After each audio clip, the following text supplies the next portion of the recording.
कितने क्वेश्चन करा दिए? 110, 111 चलेगा ना।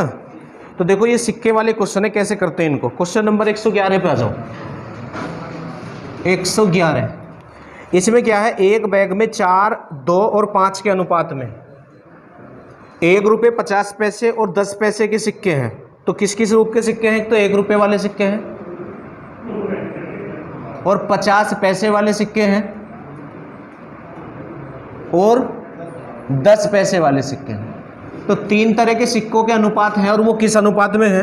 4, 2, 5, 4, 2 और 5 के अनुपात में है। 4, 2, 5 के अनुपात में है। इसका मतलब ये है 1 रुपये के तो 4 सिक्के, 50 पैसे के 2 सिक्के, 10 पैसे के 5 सिक्के, है ना।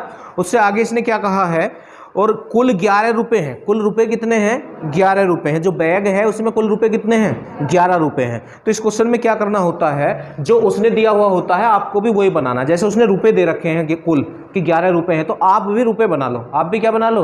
अब देखो रुपए कैसे बनेंगे, बनाना बिल्कुल आसान है। 1 रुपये के 4 सिक्कों में बताओ कितने रुपए होंगे? 4 रुपये हो जाएंगे। प्लस 50 पैसे के 2 सिक्कों में बताओ कितने रुपए हो गए? 1 रुपया ही होगा। और प्लस 10 पैसे के 5 सिक्कों में बताओ कितने रुपए हुए? मतलब आधा पैसा, है ना। तो 0.5 0. तो टोटल कर लो, तो 4 और 1 5 रुपये 50 पैसे या 5.55। तो हमारे हिसाब से रुपए इतने हैं और किताब के हिसाब से रुपए हैं 11। कितने रुपए हैं? तो जो उसके हिसाब से है उसको और जो अनुपात के हिसाब से उनको बराबर रख लिया। बराबर रखने के बाद तो एक ही निकालते हैं। पहले इधर से पॉइंट हटाएंगे, जितने स्थान पे पॉइंट होता है उधर उतनी 0 बढ़ा देते हैं हम, ठीक है। अब 55 से कैंसिल कर लो, कितनी बार कैंसिल हो रहा है ये? तो 2 बार कैंसिल हो गया। 55 दूनी 110, है ना। और अब 1 निकालने के बाद जो तुमसे पूछ रहा है, तो ये देखो क्या पूछ, तो 50 पैसे के सिक्कों की संख्या पूछ रहा है, तो वो कितनी है? 2। कितनी है? तो इधर भी 2 ही कम 2 और 2 दूनी 4। बताओ किसी को समझ में ना आया हो तो आगे समझ चलेगा। इससे आगे आ जाएंगे क्वेश्चन नंबर 112 पे। Question number 112। अब 112 में क्या है, एक संदूक में 1 रुपये, 2 रुपये और 5 रुपये है। 1 रुपये, 2 रुपये और 5 रुपये के सिक्के बराबर संख्या में रखे गए हैं। यदि कुल राशि 184 हो तो प्रत्येक प्रकार के कितने सिक्के हैं? उसमें और इस क्वेश्चन में और इस क्वेश्चन में इतना अंतर है, इसमें अनुपात दे रखा था सिक्कों की संख्या का, इसमें अनुपात ना देके आपसे ये कह रहा प्रत्येक प्रकार के बराबर सिक्के हैं। तो अब आपको संख्या लेनी होगी, बताओ कितने ले। अच्छा, अगर एक से अलग कुछ और भी लेते हो आप, सपोज करो जी हम तो 3-3 या 2-2 सिक्के लेंगे, और उसने कहा प्रत्येक प्रकार के सिक्के बराबर है। सपोज करो आपने 3-3 ले लिए, ये भी 3, ये भी 3, ये भी 3, तो ये तो कैंसिल होके फिर 1 बन जाएगा। कुछ भी लोगे कैंसिल होके 1 ही बनना है, तो इसलिए पहली बार में ही 1-1 ले लो। पहली बार में कितना ले लो? 1-1 ले लो। तो 1:1:1 अनुपात 1, 1:1 अनुपात 1। अब बस वही है, इसने कुल रुपए आपको दे रखे हैं, आप भी कुल रुपए बना लो यहाँ से। तो 1 रुपये के 1 सिक्के में कितने रुपए हुए? 1 रुपया हुआ। और 2 रुपये के 1 सिक्के में कितने रुपए हुए? 2 रुपये ही होंगे, 2 रुपये ही होंगे, ठीक है। और 5 रुपये के 1 सिक्के में कितने रुपए हुए? 5 रुपये ही होंगे, ठीक है। अब आप टोटल कर लो, तो टोटल कितना हुआ? ये 8 हुआ। और उसने टोटल कितने रुपए दे रखे हैं? 184। तो हमारे और इसके जो रुपए हैं उनको हमने बराबर रख लिया, और बराबर रखने के बाद 1 ही निकालते हैं, और 1 कैसे निकालते हैं? जो इधर होता है उससे दोनों तरफ डिवाइड करते हैं। तो 8 ही कम 8 दूनी 16 बचे 2, 8 तिया 24। अब 1 निकालने के बाद जो आपसे पूछे, तो प्रत्येक प्रकार के सिक्कों की संख्या बूझ रहा है, तो वो तो 1-1 ही माना था हमने। अगर कुल सिक्के बूझ ले तो 1, 2, 3, तो फिर 3 से मल्टीप्लाई करनी पड़ेगी। कितने से मल्टीप्लाई करनी पड़ेगी? 3 से। समझ आ रहा है? इससे आगे आ जाएंगे क्वेश्चन नंबर 113 पे। 113। अब 113 में क्या है? 113 में बोला गया है एक बैग में 6, 3, 2 के अनुपात में 1 रुपये 50 पैसे और 10 पैसे, 1 रुपये 50 पैसे और 10 पैसे के रूप में किस अनुपात में है? 6, 3, 2 के अनुपात में। 6, 3 और 2 के अनुपात में है। और कुल पैसा कितना है? 30.8। 30.8 है। तो आपको भी तो रुपए ही बनाने होंगे, आपको भी क्या बनाने होंगे? रुपए ही बनाने होंगे। तो कैसे? देखो 1 रुपये के 6 सिक्कों में 6 रुपये हुए, 50 पैसे के 3 सिक्कों में कितने रुपए हो जाएंगे? 1.5। तो 1.5 लिखना पड़ेगा हमें यहाँ। और 10 पैसों के 2 सिक्कों में कितने हो रहे हैं? 20 पैसे। और पैसे के अगर रुपए बनाने हो तो 100 से भाग करते तो 20/100, 1 0 कट जाएगी, 2/10 तो 0.2।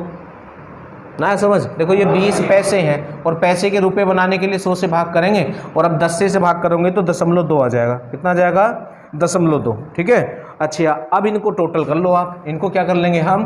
टोटल करेंगे। तो टोटल कर लो आप, कितने बैठ रहे हैं ये भाई? 6 और 1 और 0.7, 7.7। और उसने टोटल कितने रुपए दिए हैं हमें? 30.8। 30.8 पॉइंट से पॉइंट कैंसिल हो गया। बराबर रखने के बाद तो एक ही निकालते हैं। तो इससे ये कितनी बार कैंसिल हो रहा है? 4 बार। कितनी बार कैंसिल हो रहा है? तो 1 बराबर कितना हो गया? 4। 1 बराबर कितना? 4। अब 1 निकालने के बाद जो आपसे पूछे, तो आपसे क्या पूछा? 50 पैसे के सिक्कों की संख्या वो कितने हैं? 3 है। तो दोनों तरफ 3 से मल्टीप्लाई कर लो आप। कितने से मल्टीप्लाई कर लो? 3 से। तो 1 तिया 3 और 1 चौक कितना हो जाएगा आपका? 12 हो जाएगा। कितना हो जाएगा? 12। अभी कराऊंगा। इससे आगे यही आ रहा है इसका। चले इससे आगे आ जाओ। Question number 114। 114 देखो इसमें क्या है। एक थैले में 1 रुपये 50 पैसे और 25 पैसे, 1 रुपये 50 पैसे और 25 पैसे के सिक्के बराबर संख्या में उपस्थित है।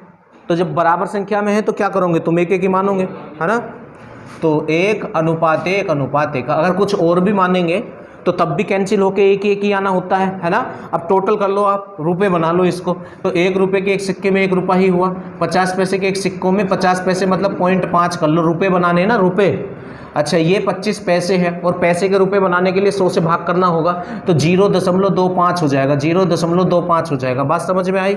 हाँ। और ये 0.0 ऐसे है ये। ठीक है। तो इनको जोड़ोगे तो आप 75 हो जाएगा। तो टोटल कितना हो जाएगा? 1.75।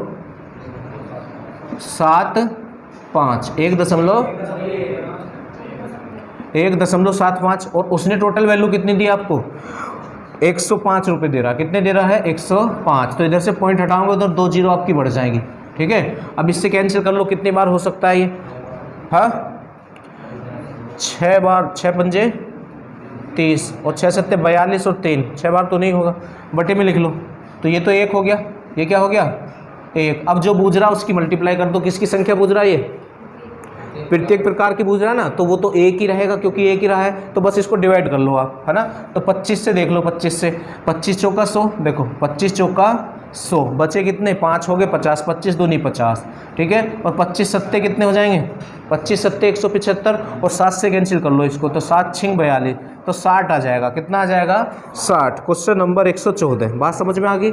हाँ। 115 बिल्कुल सेम है, छोड़ दें अब। 116 एक बैग में 1 रुपये 50 पैसे 25 पैसे के सिक्कों की संख्या का अनुपात यह है। बैग में कुल धनराशि इतनी है, तो ये भी हो जाएगा। 117 एक थैले में 1 रुपये 50 पैसे और 25 पैसे के सिक्के 5, 6, 8 के अनुपात में कुल राशि इतनी है, हो जाएगा। 118 एक व्यक्ति के पास 1 रुपये 5 रुपये 10 रुपये के नोटों के रूप में कुल धनराशि इतनी है। प्रत्येक प्रकार के नोटों की संख्या समान है। कुल मिलाकर उसके पास कितने नोट हैं? देखो इसमें कुल बूझ रहा है, कुल। इसको देख लो आप 1 मिनट। 118 1 रुपये 5 रुपये और 10 रुपये। 1 रुपये 5 रुपये और 10 रुपये किस अनुपात में है? इसने ये कहा है नोटों की संख्या समान है। नोटों की संख्या क्या है? तो 1:1:1। पैसे बनाओ। तो 1 + 5 + 10। तो कुल रुपये कितने हुए? 16। कितने हो गए हैं? 16 हो गए हैं। और उसने कुल कितने दिए हैं? 640 दिए हैं। 640। तो 16 कम 16 और 16 चौका 64। अब तुमसे पूछना क्या चाह रहा है? कुल मिलाकर उसके पास कितने नोट हैं? तो 1 2 3। तो 3 से मल्टीप्लाई करो। कितने से मल्टीप्लाई करो? 3 से। ठीक है। तो 3 चौक 12 तो 120। ये ऐसे हो जाएगा आपका क्वेश्चन। दिख रहा है? हाँ चलिएगा। 118 तक हो गए। 119वां क्वेश्चन। इसमें क्या है? एक थैले में 3 प्रकार के 1 रुपये 50 पैसे और 25 पैसे वाले सिक्के हैं जिनकी कुल संख्या, देखो ये उल्टा है, इसमें संख्या दी है इस बार। अभी तक ये कुल पैसे दे रहा था तो हम भी पैसे बना रहे थे। 2 तरह का क्वेश्चन होता है ये। एक में तो ये कुल रुपए देता है, यहाँ कुल रुपए, यहाँ कुल रुपए और यहाँ कुल रुपए। तो हमने भी रुपए बनाए और बराबर रख लिए। पर देखो इसमें चेंज है इस क्वेश्चन में। 119 में 119 इसमें क्या है?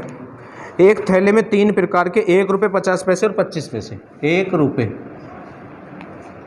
50 पैसे और 25 पैसे हाँ वाले सिक्के हैं जिनकी कुल संख्या 175 है। यदि प्रत्येक प्रकार के सिक्कों का मूल्य बराबर हो। देखो क्वेश्चन तो आया ये दूसरे तरीके का, पर पहला ही क्वेश्चन टप कर दिया। प्रत्येक प्रकार के सिक्कों का मूल्य समान है, इधर बहुत ध्यान से आपको समझना पड़ेगा ये क्वेश्चन।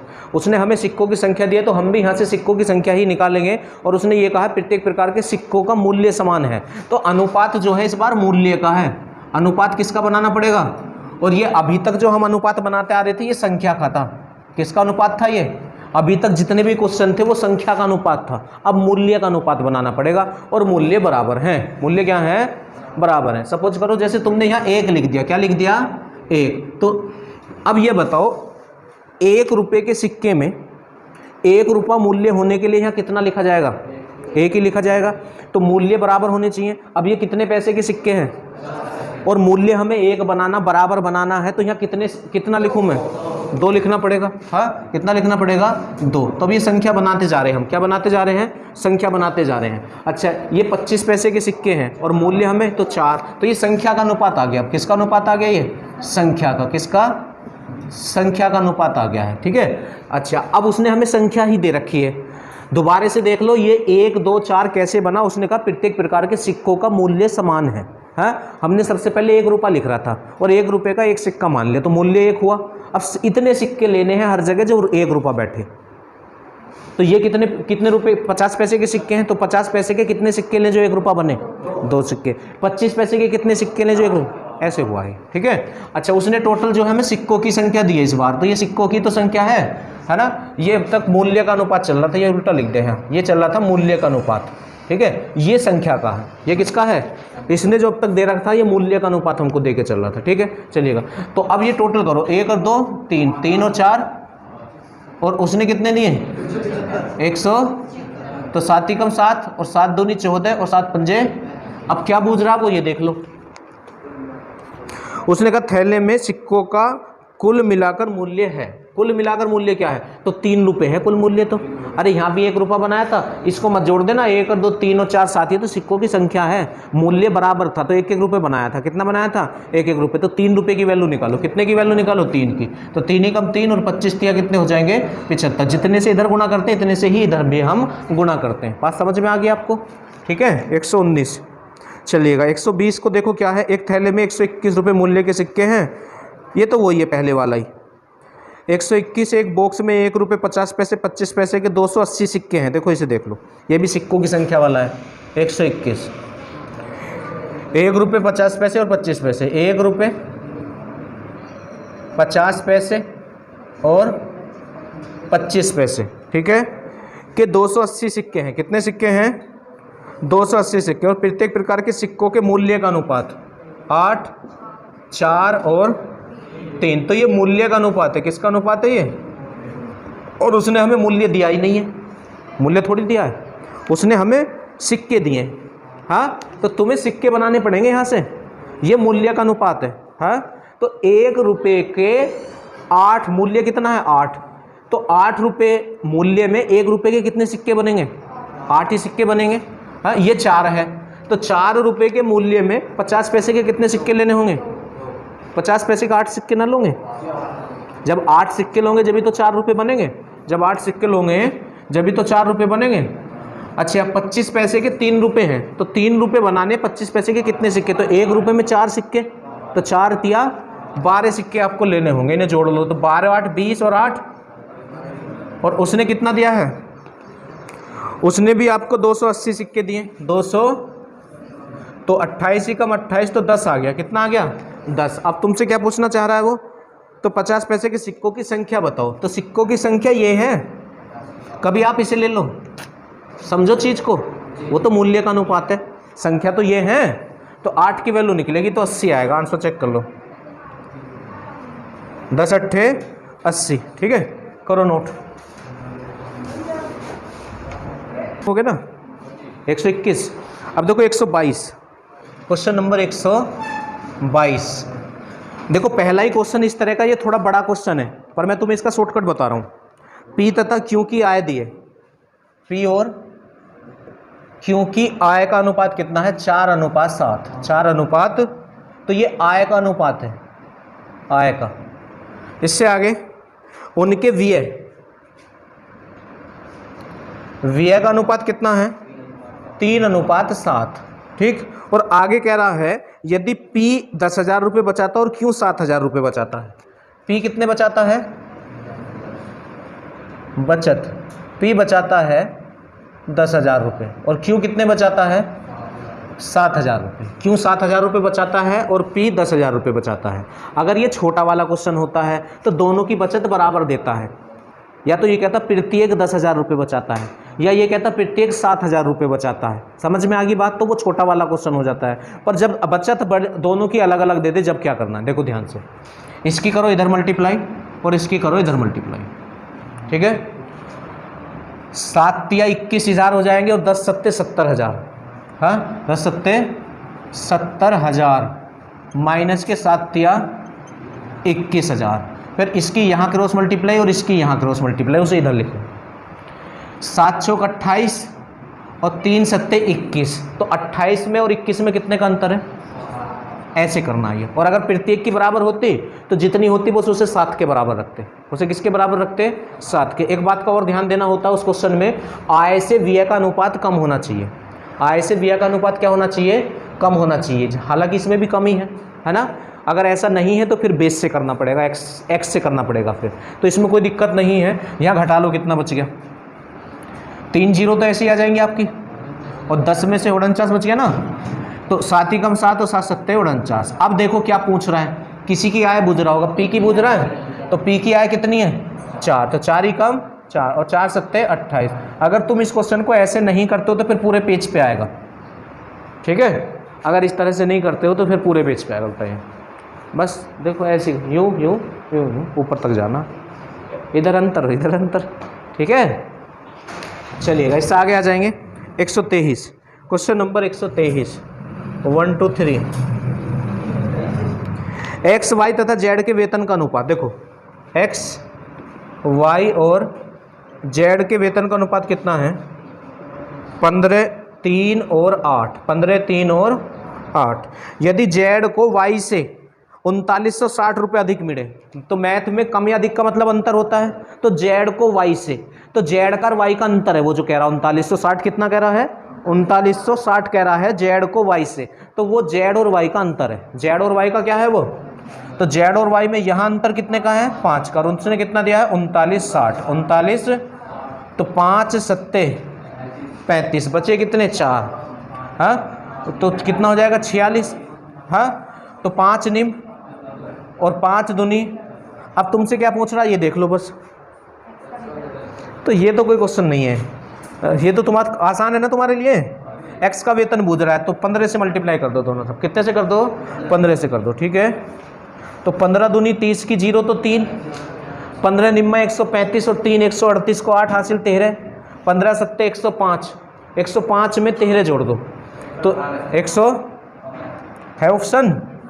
आगे समझने कुछ था ही नहीं इसमें। क्यों भाई, ये तो तुम्हारे लिए पुराने हो रहे ना क्वेश्चन। अब इससे आगे आ जाओ, 124 पे आ जाओ। 124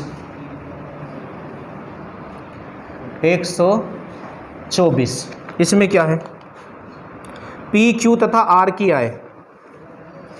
पी क्यू और आर की आय का जो अनुपात है वो 5, 4 और 3 का है, और उनका व्यय, तो ये तो आय है और ये व्यय है। व्यय में अनुपात कितने का है? 6, 5, 4, 6, 5, 4, ठीक है।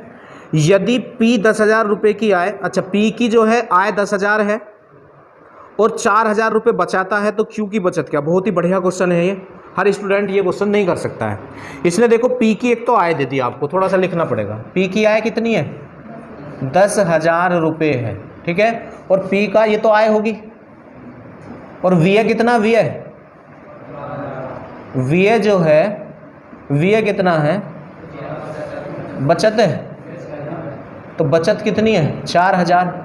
और आय में से अगर तुम बचत घटा दो, आय में से अगर बचत घटा दो तो खर्च आता है। क्या आता है? तो 6,000 रुपये ये खर्च कर रहा है। तो हमें ना पी के बारे में तीनों चीज पता है, उसकी आय भी पता है अलग से, उसकी बचत भी पता है अलग से, उसका खर्च भी पता है अलग से। अब हमें अनुपात किस किस का दिया गया है, आय का और खर्च का, आय का और खर्च का, इन दो का दिया गया है। तो इसकी सहायता से तो हम इन सब की आय निकाल सकते हैं और इसकी सहायता से हम इन सब का खर्च निकाल सकते हैं, क्योंकि ये आय किसकी है, पी की, और यहाँ पी कितना है 5, तो 5 बराबर ये रख के एक निकाल के तुम्हें जिसकी आय निकालनी निकाल सकते हो। और ये खर्च है किसका, पी का, तो पी का खर्च कितना 6, तो 6 बराबर ये रख के तुम किसी का भी खर्च निकाल सकते हो। अब ये किसके बारे में क्या पूछना चाह रहा है ये बताओ, क्योंकि बचत पूछना चाह रहा है ना, तो क्योंकि बचत कैसे निकलेगी, क्योंकि आय और खर्च निकाल लो, समझ लो क्वेश्चन को, अगर समझ में आ गया तो आसान है, वरना तो हिलेगा भी नहीं। ठीक है, तो हम क्या कर लेते हैं, पहले पी की आय 10,000 थी और अनुपात में पी कितना है 5, तो 5 बराबर 10,000, 5 बराबर कितना 10,000, तो 1 बराबर कितना 2,000। अब हमें पी के बारे में बताना है, तो पी की आप क्यू के बारे में बताना है, तो क्यू की आप आय निकाल लो पहले।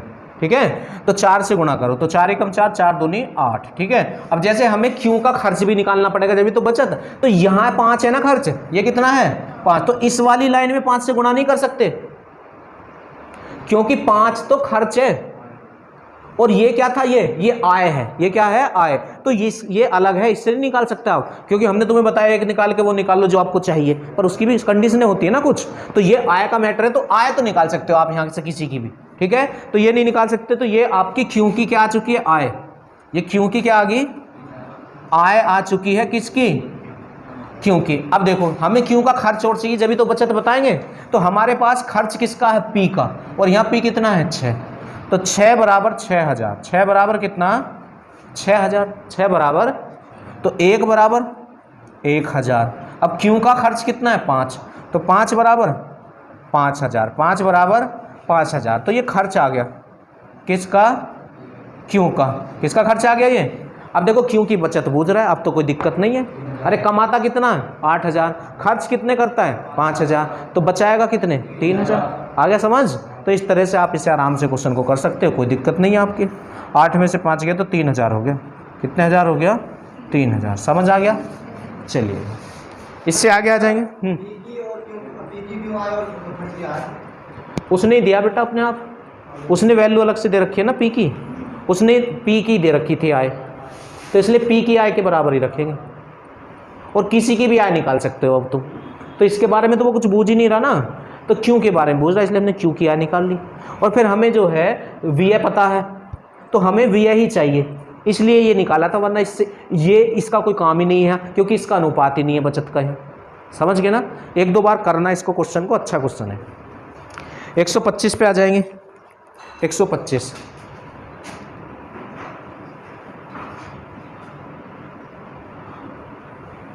125 में क्या है, एक व्यक्ति अपनी मासिक आय का कुछ भाग खर्च करता है और बाकी बचत करता है, उसके व्यय और बचत का अनुपात, व्यय और बचत, व्यय और बचत का जो अनुपात है 61:6 है, 61:6। यदि उसकी मासिक आय 8710 हो तो उसकी मासिक बचत क्या, उसने आय दिया आपको, अलग से क्या दिया है, तो आप अनुपात से भी आय लाओ निकाल के। तो भाई अगर खर्च और बचत को जोड़ दो तो आय ही होती है, खर्च को और बचत को जोड़ दे तो आय ही होती है, तो जोड़ दो इन्हें, कितने हो जाएंगे, और उसने कितना दिया है 8710। अब चेक कर लो कितनी बार कैंसिल हो सकता है ये इससे, हाँ 120 मतलब 13 बार, और 0 ऐसी आ जाएगी।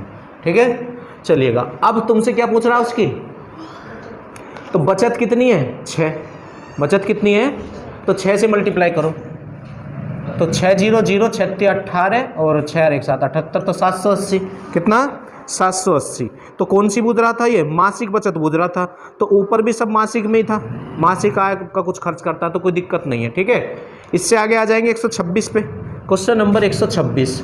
अब 126 में क्या है, यदि गिरीश का वेतन हरिशंकर के वेतन से 4/9 गुना है, देखो गिरीश और हरिशंकर, तो गिरीश का जो वेतन है वो हरिशंकर के वेतन से 4/9 गुना है।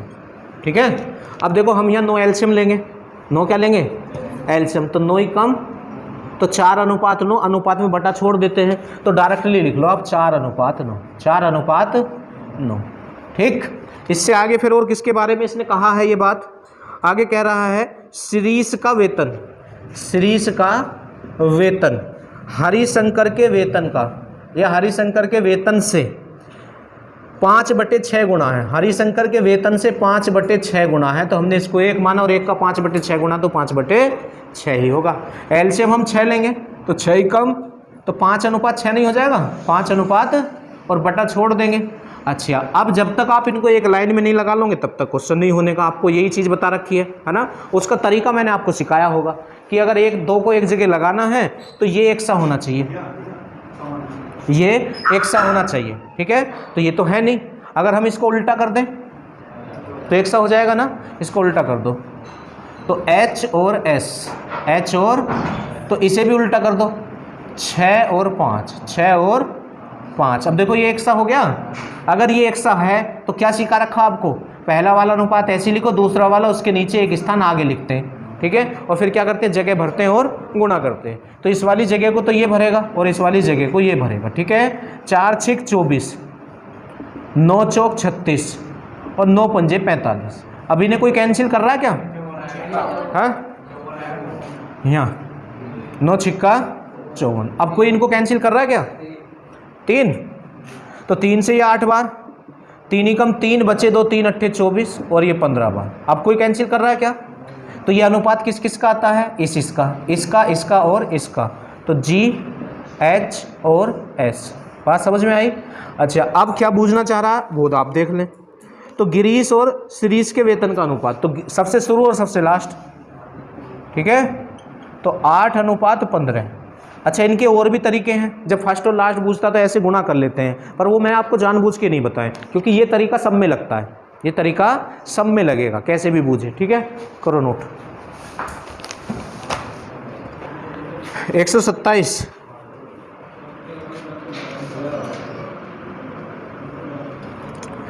महेश का वेतन सुमित के वेतन से 12,000 रुपये अधिक है, तो इसका मतलब ये अंतर दे दिया, महेश तथा सुमित के वेतन में, ये तो हो जाएगा, बिल्कुल आसान है, आप लोग ही कर लेना। 128 पे आ जाओ, 128।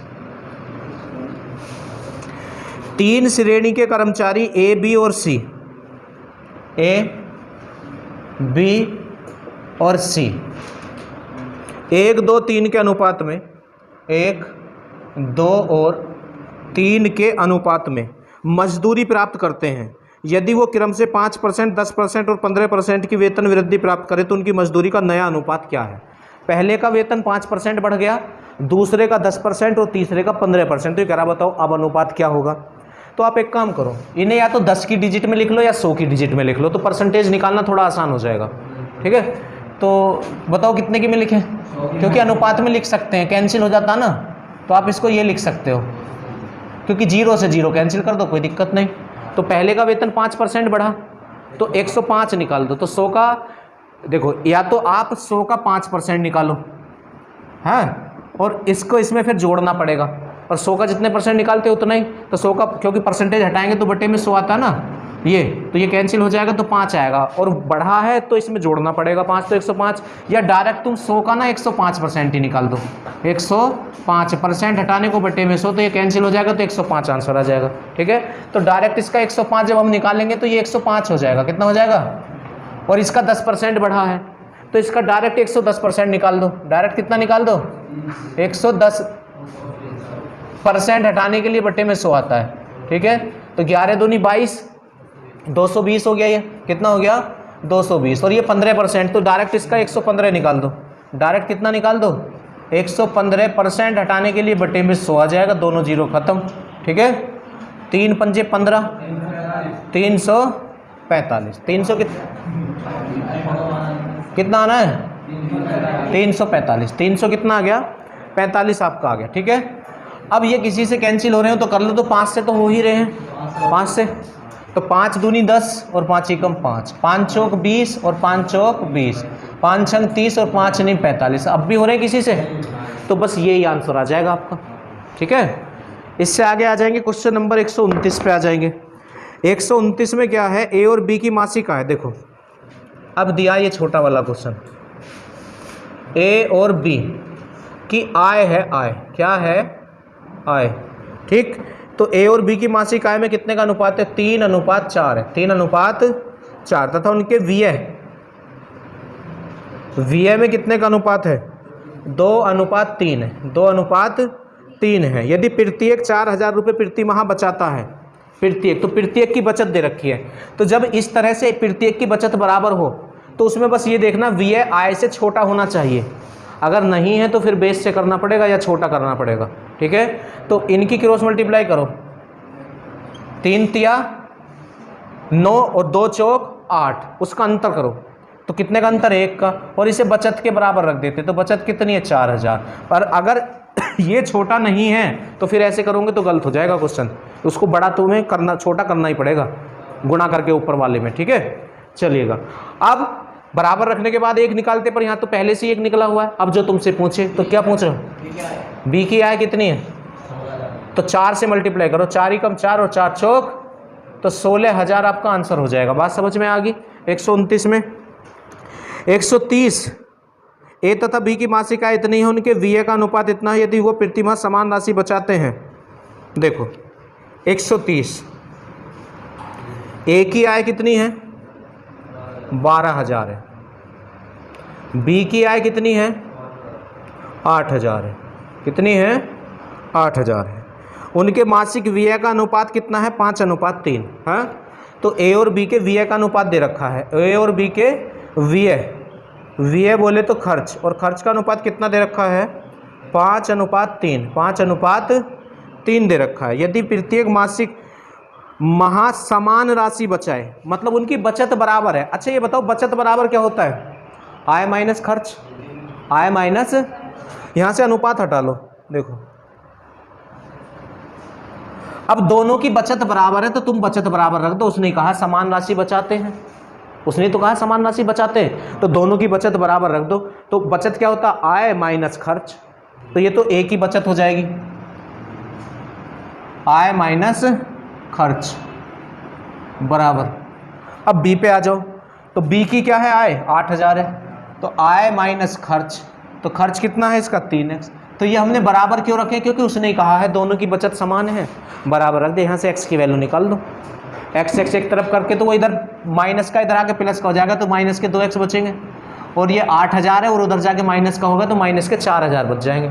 माइनस के कितने बच जाएंगे, 4,000 बच गए माइनस के, तो माइनस से माइनस, तो x बराबर 2,000, कितना, तो x की वैल्यू 2,000 आ गई। अब तुमसे पूछना क्या चाह रहा है, वो कह रहा है उनमें से प्रत्येक की मासिक बचत कितनी है। तो ये आंसर तो यही है, पर अभी क्वेश्चन नहीं हुआ है, क्योंकि ये तो x की वैल्यू आई है, किसकी वैल्यू आई है, तो x बचत थोड़ी है, अरे बचत तो ये है, या तो ये बचत है या ये बचत है, दोनों बचत बराबर है, कहीं भी x का मान रखो। यहाँ तो एक तुक्का लग रहा है कि जो x का मान आ रहा वही इसका आंसर है, बचत बूझ रहा है ना, तो x तुमने बचत मानी, x हमने कुछ भी ना माना, अनुपात हटाने के लिए x लिया। अगर हम माना बचत x तो फिर x आंसर हो जाता है ना। तो ये तो तुक्का है, इसका आंसर भी 2,000 ही आएगा, चेक कर लो चाहे आप, क्योंकि बचत बूझ रहा है। तो यहाँ x की वैल्यू रखो, ये बचत है, तो 12,000 माइनस 5 गुणा x की जगह 2,000 रखोगे तो 5 दूनी 10,000, तो कितना आया, 2,000, हाँ क्यों भाई, तो 2,000। तो ऐसा हो जाएगा काफ़ी, अगर कुछ चेंज इधर चेक कर लो आप, x की जगह 2 रखो तो 2 तिया 6 और 8 में से 6 गया 2,000, तो वहाँ से होगा क्वेश्चन, यहाँ नहीं हुआ था x बराबर। हो सकता है बच्चा सोचे x का मान आ गया और ऑप्शन मिलान कर ले, पर कंप्लीट है अब क्वेश्चन, तो 2,000 ही इसका आंसर है, ठीक है। चलिएगा क्वेश्चन नंबर 131 पे आ जाएंगे। 131 में क्या है, ए बी की आय का अनुपात और बी और सी की आय का अनुपात 3:2 है, दोनों की आय का वही है बराबर।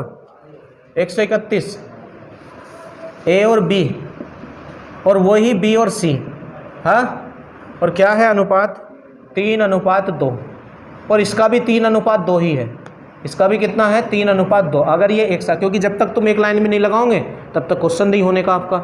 उसके लिए क्या सर तरीके और भी हैं, वो छोटे भी हैं, पर वो हर चीज़ के लिए अलग है, ये सब में लगता है जो तुम्हें बता रखा है, ठीक है।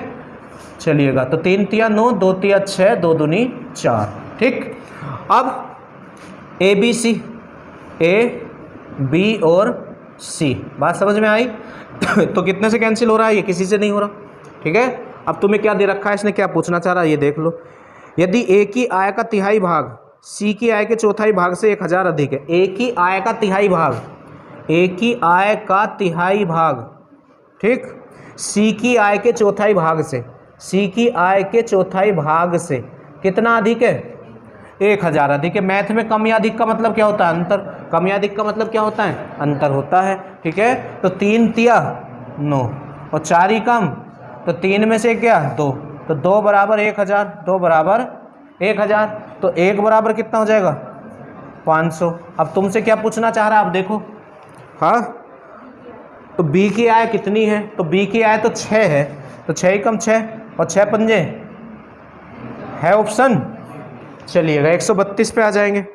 एक परिवार की आय और व्यय में इतने का अनुपात है। यदि परिवार, ये तो हो जाएगा, बिल्कुल आसान है। देखो, उसने आपको व्यय दे रखा और व्यय है 7, तो 7 बराबर रख के 1 निकाल के 3 की वैल्यू निकाल देना। 3 की वैल्यू क्यों? क्योंकि वो बचत बूझ रहा है। तो आय और खर्च, आय में से खर्च घटा दो तो बचत ही तो बचेगा, तो 3 की वैल्यू निकलेगी। ठीक है, 133। ए और बी की सप्ताह की आय में इतने का अनुपात उनके व्यय में इतने का। यदि दोनों व्यक्ति हर सप्ताह इतने रुपए बचाते हैं तो ये तो क्रॉस मल्टीप्लाई करके बिल्कुल आसान है। 133 ए और बी, ए और बी, और ये आय है शुरू में क्या है? आय, और कितने का रेशो है? 9 और 7 का, 9 और 7 का। और फिर आगे है व्यय, आगे क्या है? और व्यय का रेशो कितना दिया है? 4 और 3, 4 और 3। अब प्रत्येक की बचत बराबर है, जब प्रत्येक की बचत बराबर हो तो क्रॉस मल्टीप्लाई कर लो, और व्यय छोटा होना चाहिए आय से, जो कि है। ठीक है, तो 9 तिया 27 और माइनस के 4 सत्ते 28, तो 28 में और 27 में कितने का अंतर है? और बराबर कितने बचाता है? 200। अब क्या पूछ रहा है ये देख लो बस। हाँ, योग दोनों का, तो इन्हें जोड़ लो, तो 9 और 7 16, तो 16 ही कम और 16 दूनी 32, तो 3200 आ गया, है ऑप्शन। चलिएगा 134। ए तथा बी की आय का अनुपात 2:3 है, व्यय का इतना है, प्रत्येक की बचत इतनी हो जाएगा। 135 ए और बी की मासिक आय में इतने का अनुपात है, व्यय में इतने का अनुपात है, प्रत्येक की बचत इतनी हो जाएगा। 136 पे आ जाओ। 136 देखो, 136 में क्या है? एक मेले के प्रवेश टिकट के मूल्य में 9:13 का अनुपात में वृद्धि हुई पहले और अब। देखो, पहले टिकट कितने रुपए का था? 9 रुपये का, और अब कितने का हो गया? 13 रुपये का। टिकट में मूल्य में वृद्धि हुई है 9:13। ठीक है, उससे आगे क्या बोला जा रहा है? मेले में आने वाले लोगों की संख्या 7:4 के अनुपात में कम हो गई। 7:4, ये टिकट है,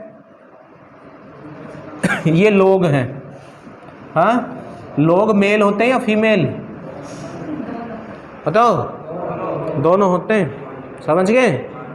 मेल और फीमेल, जैसे विद्यार्थी में बॉयज और गर्ल्स होते हैं ना, ऐसे लोग में स्त्री और पुरुष दोनों काउंट होते हैं। समझ में आ गई बात? चलिएगा, तो पहले 9 रुपये का टिकट था तो 7 आते थे, अब 13 रुपये का टिकट है तो 4 आ रहे हैं।